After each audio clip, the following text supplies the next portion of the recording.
Ya salió el sol. Ya salió el sol. Aquella como no recoge las toallas me parece.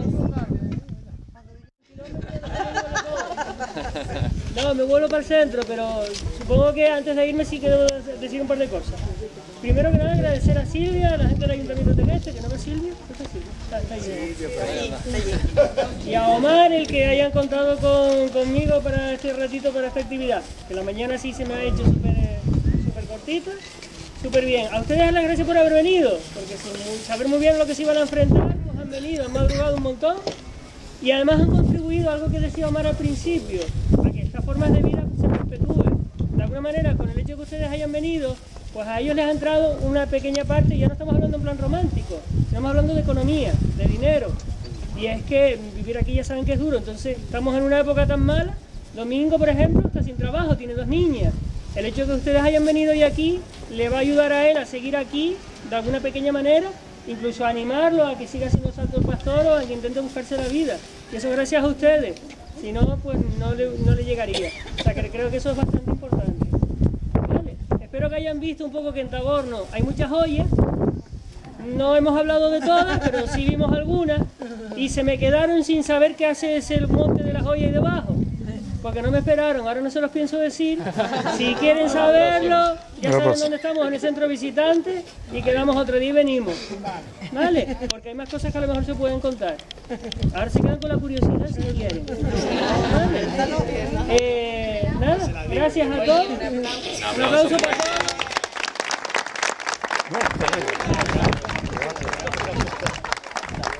Y ahora van a ir a las carboneras. En las carboneras...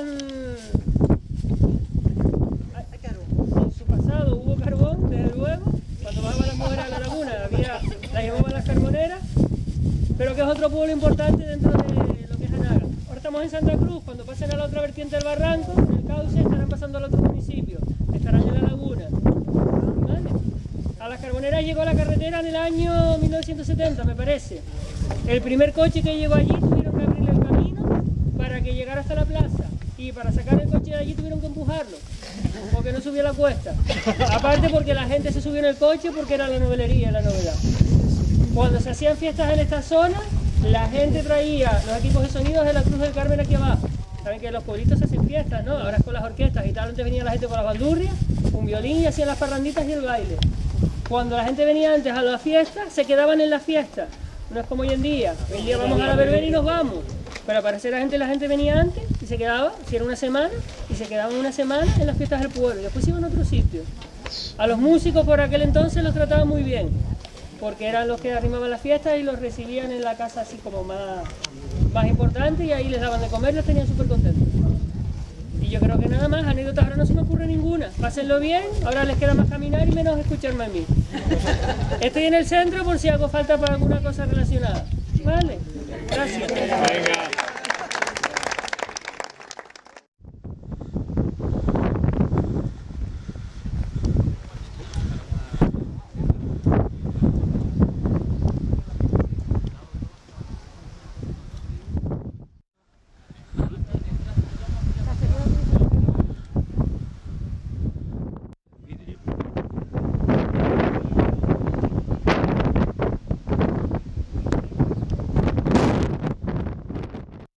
Y a las curanderas, pero las santiguadoras y las curanderas o curanderos vienen de una influencia mucho anterior, no la expresión, desde hacía muchos siglos atrás, ¿no? Si nos remontamos a la época aborigen, aunque no contiene gran parte del contenido de esa propia brujería o de esa propia magia que había en la época aborigen, sí que tiene ciertos rasgos comunes. ¿De dónde se originan estas creencias? Pues en la época prehispánica se creía que los aborígenes tenían una cultura religiosa en torno al politeísmo, ¿de acuerdo? Pero no lo podemos llegar a considerar politeísmo porque, aunque creían en diversos seres, todos estaban conectados entre sí, no eran seres independientes ni dioses independientes. Entonces, hablar de politeísmo, entraríamos en un debate en el que no se han puesto de acuerdo nunca ni historiadores, ni geólogos, ni paleontólogos, ni antropólogos, y es una discusión mucho más larga. Lo que sí podemos saber es que había creencias en torno a los elementos naturales, por un lado, que podía ser Acamán, como la luna, Mahek, que era el sol, y luego creían en las estrellas y en todos los planetas, o esos seres luminosos que había en la bóveda celeste, como llamaban, ¿no? Luego, tenían creencias también en dioses o diosas concretos. Por ejemplo, creían en la diosa madre, que era Yaxirasi, que hemos oído casi todos, ¿no? Y se supone que esa diosa Yaxirasi se apareció cuando fue la aparición de la Virgen de Candelaria. Hay un vínculo. Por otro lado, teníamos las dos fuerzas representadas, las del bien y las del mal, en Achamán y en Guayota. No sé si lo han escuchado. Achamán era el dios positivo, que encarnaba los elementos positivos de la vida, y Guayota representaba los elementos negativos, los elementos diabólicos. Para entender esta forma de pensar de los aborígenes, la tenemos en el Axis, que se le en época romana. En cada una de las islas se supone que había esa unión entre los dos mundos, que la representaba normalmente una montaña, un volcán o algo que entrara en contacto con la parte alta, con la bóveda celeste, como llamaban ellos. Aquí en la isla de Tenerife, ¿cuál sería el Axis Mundi? El Teide. Muy bien. Se supone que el Teide era la unión entre la bóveda celeste, entre los seres supremos y los seres del infierno, ¿de acuerdo? Los seres negativos. ¿Qué ocurría? Que se supone, como cuenta la leyenda, que hubo una guerra cruenta, algunos lo habrán escuchado, entre el bien y el mal, entre Achamán y Guayota, y en un principio Guayota encerró a Achamán dentro del Teide, y hubo una época de tinieblas aquí en Canarias, se supone, o en el universo, que es a lo que se refieren ellos. Y posteriormente Achamán logró escapar y dejó encerrado a Guayota dentro del Teide, que se supone que venció lo positivo, lo bueno sobre lo negativo y lo malo. ¿Qué ocurrió? Que posteriormente, debido a estas creencias, la mayoría de aborígenes, sobre todo más ligado a la parte de la nobleza, aunque había habitantes que no pertenecían a la nobleza y también se hacía, existía el ritual de la camilla. No sé si lo han visto, que algunas momias aparecían encima de una camilla. ¿Por qué creen ustedes que ponían esa camilla? Después de lo que hemos dicho. ¿Alguien se le ocurre? ¿Alguien seguro que lo sabe? Para que no estuvieran en contacto con la tierra. Muy bien. Para que no entraran en contacto con la tierra. ¿Por qué? ¿Qué había debajo de la tierra? El mal, el infierno. ¿De acuerdo? Entonces construían esas camillas para que al morir el difunto no entrara en contacto, se supone al salir el alma del cuerpo, porque ellos creían en la vida después de la muerte, al salir el alma del cuerpo para que no entrara en contacto con los seres diabólicos que estaban en la tierra, representados por la tierra. De hecho, ellos eran una sociedad muy avanzada a nivel espiritual, y de esa parte se habla muy poco, porque ellos pensaban que cuando fallecían, la familia más allegada permanecía alrededor de la familia un tiempo, ¿vale? Se supone que para ayudarlos, para darle la energía positiva y para irse en paz hacia el otro mundo, hacia esa bóveda celeste. Y a esos seres se le llamaban, entre otros, paredros, que eran esos dioses caseros familiares, por así llamarlo, que acompañaban a la familia después de que fallecía alguno de los miembros. ¿De acuerdo? Entonces, desde esa época, mucho más avanzada a nivel espiritual, por así decirlo, a la posterior a la conquista, vienen algunas de las creencias que tenemos hoy en día, porque nosotros pensamos que vienen de otras culturas orientales, pero ya en nuestra propia forma de pensar, en nuestra cosmología aborigen, ya existía esta forma tan avanzada de espiritualidad o de pensamiento, de sentimiento. ¿De acuerdo? Que siempre pensamos que nosotros hemos cogido todo del exterior y en nuestras propias raíces, en nuestras entrañas, no hemos mirado hacia adentro porque tenemos una cultura y una riqueza espectacular, ¿vale? Lo que deberíamos leer un poco más, informarnos, preguntar y darnos cuenta del tesoro cultural que tenemos y que no hemos sabido valorar. De ahí viene, que lo he comentado en otras rutas, la baja autoestima del habitante de Canarias. Baja autoestima porque siempre se ha denostado el carácter y la cultura y idiosincrasia del pueblo canario. Y que sepan que no solo los que han nacido en Canarias, sino los que habitan Canarias, que sepan que representan a una cultura con unas bases sólidas y muy enriquecedoras, que podrían aumentar nuestro nivel cultural. Dicho esto, viene la época prehispánica y empiezan a llegar influencias a esas ideas religiosas, esas ideas cosmológicas, cosmogónicas, y se empiezan a mezclar rituales, por llamarlos de alguna forma.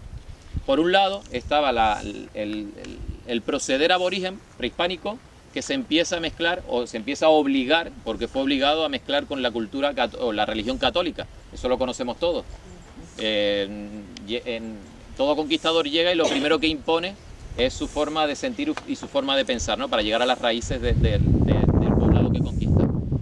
Eso en un primer momento, en la esclavitud. Mucho más adelante llegaron las magias africanas, por llamarlas de alguna forma, con el vudú o la magia negra como elemento más representativo. Luego llegó también la santería cubana, por nombrar algunas de las más influyentes. Todo eso se ha metido en una coctelera, se ha mezclado y hoy en día ha dado como fruto una mezcla entre diversas formas de entender la religiosidad y la magia. ¿De acuerdo? Yo digo en algunas rutas que podemos tener 4 elementos clave: 2 positivos y 2 negativos. Por el lado positivo tenemos santiguadores y curanderos o curanderas, y por el otro podemos tener las brujas y las hechiceras, que eso podría ser una influencia más externa. ¿De acuerdo? Entonces, ¿con qué trabaja la bruja? ¿Con qué elementos trabaja la bruja para hacer su...? Están las brujas y las hechiceras, les doy pistas. Si son hechiceras, ¿con qué trabajan? Con hechizos, con lo hablado, con los conjuros. Si hablamos de brujas, ¿qué elementos intervienen? ¿Cómo? Sí, pero ¿qué elementos utilizan? Unos utilizan lo hablado, los conjuros. Los elementos naturales. La gallina para cortarle el cogote. Gallinas, cortarle el cogote, que hemos visto en alguna ocasión. Muñecos de cera, tripas de lagarto, plantas de todo tipo. Pues es la diferencia entre brujo o bruja y hechiceros, hechiceras. ¿De acuerdo? Y para contrarrestar a estos dos elementos están los positivos que habíamos mencionado. Para la hechicera, ¿quién lo contrarrestaría? Para la hechicera que hace hechizos, ¿quién contrarresta? ¿Curanderos o santiguadores? Santiguadores. ¿Con qué curan los santiguadores? Con rezos, santiguados, etcétera, como dice la palabra. Y para contrarrestar a las brujas, los o las curanderos. ¿Qué hacen los curanderos? Todos conocemos un curandero. ¿Con qué cura? Claro, presión. ¿Y qué utiliza para hacer esa presión, esos masajes? Aceite, hierba, etcétera. Esto para que puedan entender de dónde viene, cuáles son las raíces de ese tipo de brujería, ¿no? Que siempre oímos hablar de brujería y lo tomamos con connotaciones negativas. No tiene por qué, porque todos utilizamos elementos brujeriles. Y si ya hablamos del día de San Juan, pues interviene todavía más los elementos brujeriles. ¿De acuerdo? ¿Por qué creen ustedes que se hace la hoguera de San Juan? No solo por el tema de la brujería, sino ¿por qué creen ustedes también que se hacía lo de la hoguera de San Juan? ¿Alguien ha escuchado algo? Por los solsticios, por el cambio de verano. Sí, porque es un momento clave.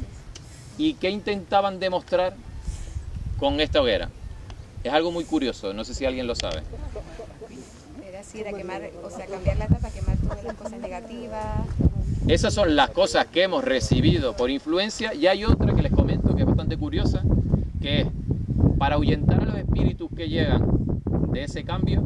Se supone que se mantienen las hogueras haciendo mostrar que todavía el invierno no ha acabado o la primavera no ha acabado, con lo que mantienen todavía sin llegar a esos espíritus que llegan en esas épocas en concreto.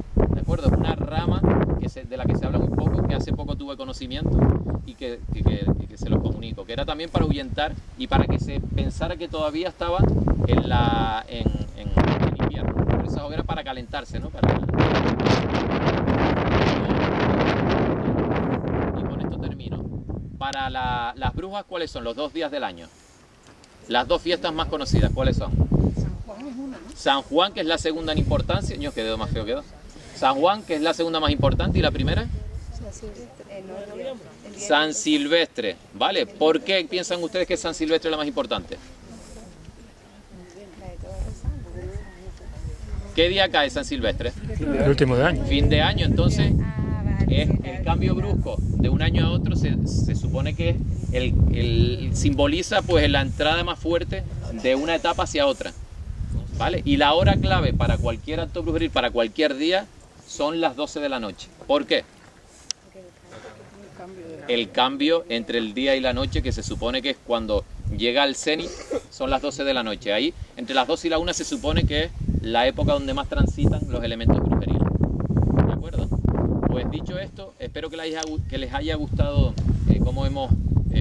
formado la ruta, que hayan aprendido algunas cositas y que antes que nada pues darles las gracias por haber contribuido enormemente, no solo por la parte económica, como decíamos antes, que es importante cuando hay bocas que alimentar además, sino la parte interior, la parte de motivación y la autoestima de todos los que hemos participado en la ruta como elemento tradicional y como elemento que no se tiene que perder, ¿de acuerdo? Entonces creo que esa parte es mucho más enriquecedora, como para Pedro, para Domingo, para Hilario, para Israel y para mí mismo. Creo que es la parte más importante para un profesional o para alguien que tiene una pasión de este tipo, ¿de acuerdo? Entonces sí que para terminar, antes de llegar ya que llegamos a Chinamada, nos damos todos y todas un aplauso para todos los que hemos participado de esta aventura, ¿vale? Gracias. Y ya les aseguro que ya no les cojo más la oreja y ya podemos seguir ya a comer. José Manuel, bueno, hay gente que no los conocerá. Ellos son los teguesteros, que bueno, que son los dueños de esta cueva, que hoy generosamente nos la han ofrecido. Y yo quería agradecerles y pedir un fuerte aplauso para ellos, porque de verdad que...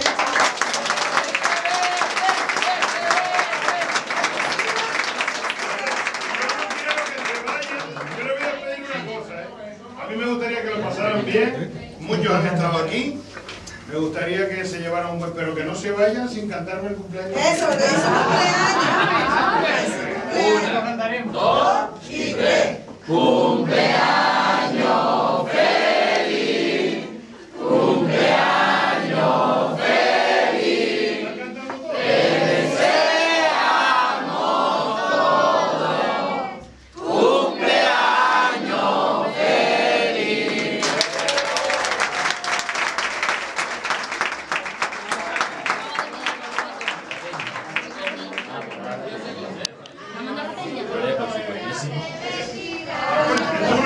Ya.